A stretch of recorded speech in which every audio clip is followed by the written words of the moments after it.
छही के बंगाल के हसीना देख लियो जीजा जुआ लागल पसीना बोल लगे छौरी के छौ तोहर रेट गे बेच देब सुन छौरी बाबू वाला खेत गे आना छोरा सैट जो पकड़ के घोलट जो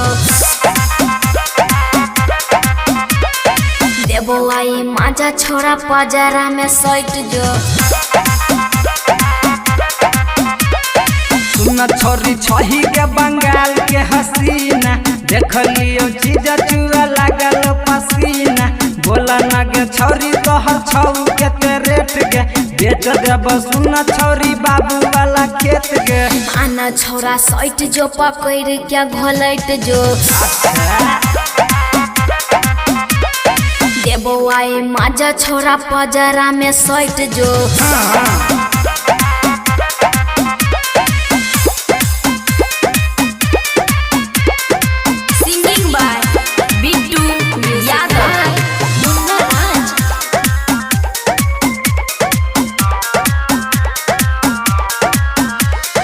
चढ़ल जवानी हमार छई रे बेजोर रस से भरल छई देह पोरे पोर जब तू कमरिया हिलाब छही गे छौरा बुढ़ावो के सनकाब छही गे आना छोरा सैट जो पकड़ के घोलट जो देबो आई माजा छोरा पजरा में सैट जो सुन छौरी छही के बंगाल के हसीना देख लियो जीजा जुआ लागल पसीना बोल लगे छौरी तोहर छौ के रेट गे बेच देब सुन छौरी बाबू वाला खेत गे आना छोरा सैट जो पकड़ के घोलट जो देबो आई माजा छोरा पजरा में सैट जो